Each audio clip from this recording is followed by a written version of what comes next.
Like,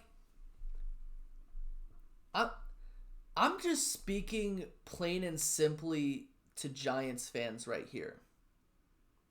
And I'm just asking a question because, you know, maybe I just don't know. Maybe I just don't know. And I'm not here to talk smack about anybody. But my question here is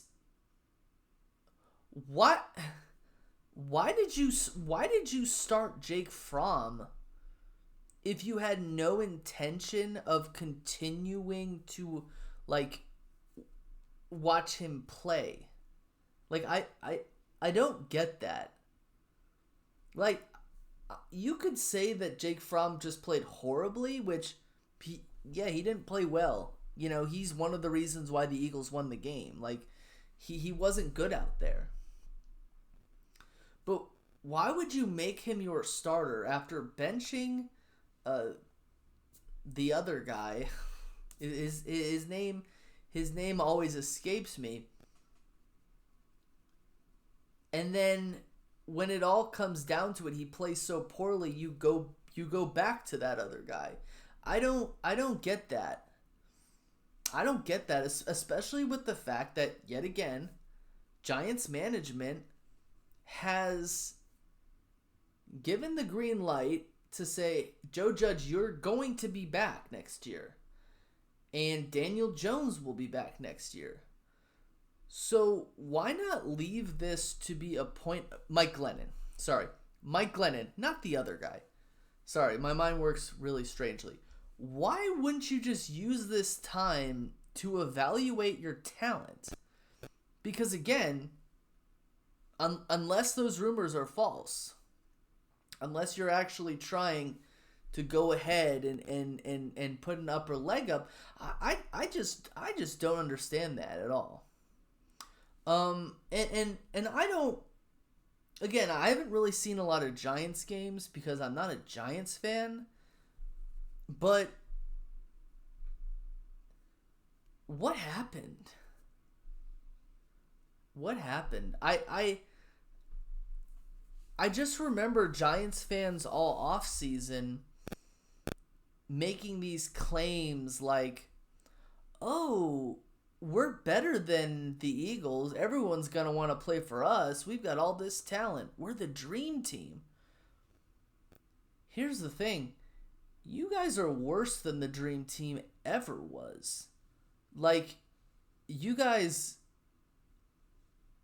just I,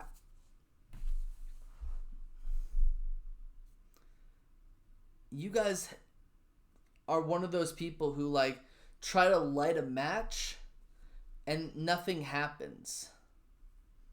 I, it's just head scratching.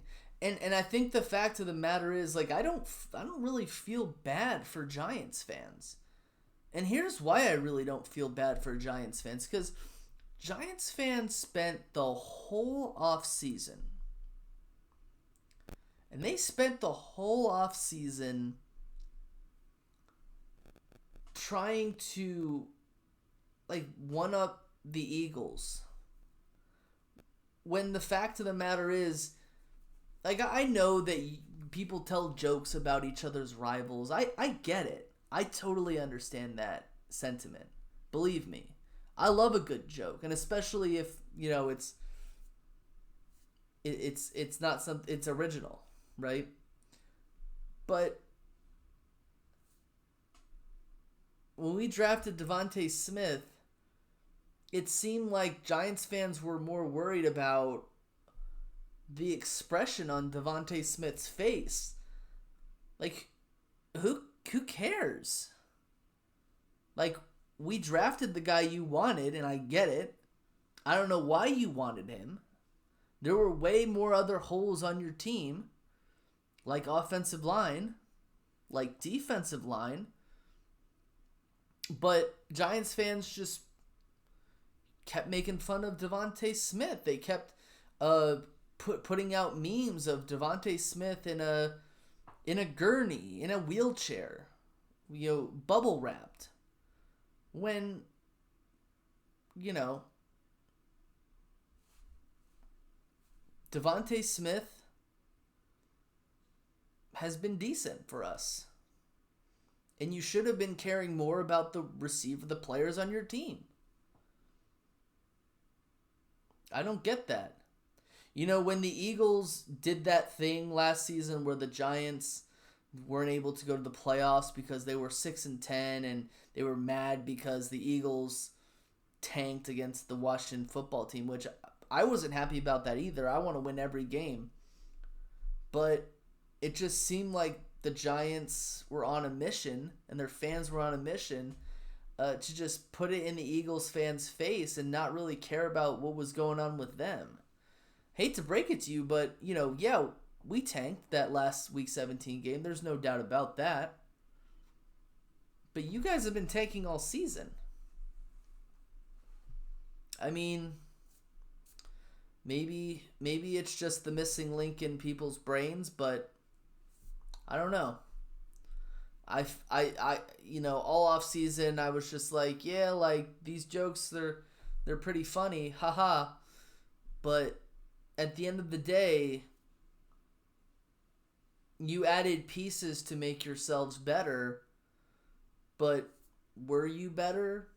No. The other thing is, and I see this with Eagles fans a lot and with Jalen Hurts at the beginning of the season, except this was just amplified. I was intrigued about Joe Judge's coaching style because you don't really see a lot of coaches like that anymore. Like forcing guys to run laps when they're not playing well, and telling players that they need to run laps if they're not performing, and doing push-ups and stuff like that. But I just wasn't sure about that. I wasn't sure how to make heads or tails about that whole situation. But, you know, I was going to give it a chance because I'm someone who's not going... Because I know that Eagles coaches do weird things. But Giants fans kind of just treated him like a god before he had done anything. Like, Joe Judge won 6 games last year, and that's not very good. Like, I wouldn't go up to a coach and be like, yeah, you know, I'll support whatever this coach says because he won 6 games. He's never had a winning season in the NFL. And I'm not saying that he won't, but you've got to have some sort of objective look into things. Like, I'll never forget this one Giants fan who I saw on Twitter when I was on Twitter a lot. And he wrote something along the lines of, I would rather lose with Joe Judge than win with anyone else. And I kind of just thought to myself, this is one of the dumbest things I've ever read.